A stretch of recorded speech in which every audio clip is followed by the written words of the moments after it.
Decisions in sourcing. So marshals had to decide and figure out how to find steady sourcing decisions. They also needed to figure out how to find the cheapest products available. Since their customer base is focused on more cheaper products, they must offer their products at least 20% cheaper than the competitor. They also have a code of ethics. They have a code that the vendors must abide by.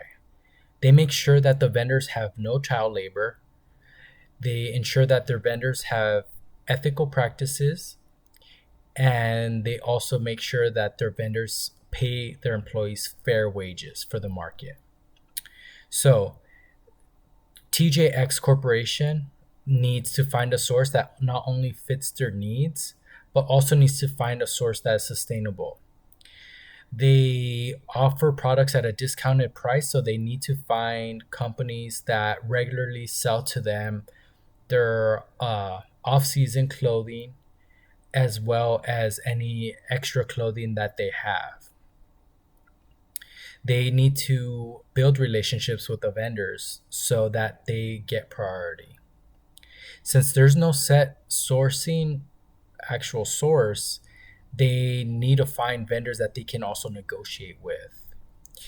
That source, like I said, needs to have apparel that is out of style. It has to be out of season. Those are items that are unable to be sold at the traditional retail store. Customers of Marshall are looking for a product that is cheap regardless of fashion status. They don't care that it's off season or a year old. They just care that it's affordable. They also purchase garments that are overproduced. So they look at manufacturers that overestimated their demand and made too much apparel. The the supplier doesn't anticipate the demand correctly, so they have overstock. TJX then purchases that clothing for a discounted price. They are more consumer conscious and wants the vendors to abide by the code of conduct. But their ultimate goal is to offer name brand clothing between 20 to 60% cheaper. They work very closely with their supplier to also source canceled orders. So basically, when a retailer puts in an order, they they end up canceling that order, TJX ends up buying the slack. This will shift the responsibility from the supplier to TJX. That this also will help them build better vendor relationships. When there's financial incentives for the supplier, they're more likely to go to TJX, and then they're also more likely to build a better relationship. So, to dive deeper into the TJX code of conduct, the vendor code of conduct states that the vendors are held to a very, very high standard. These principles, this is directly from the TJX website.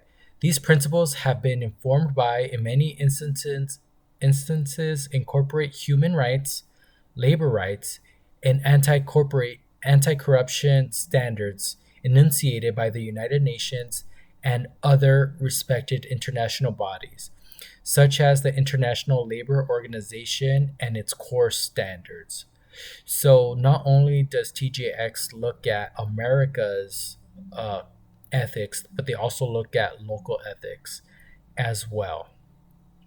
That quote states that they also are upheld to international standards and that they are doing things, they go by the stricter standards.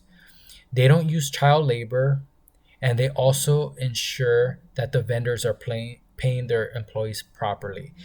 Since the consumers are a lot more conscious, they are aware of the way it looks and they want to make sure not only from a sales standpoint but also from a ethical standpoint as well.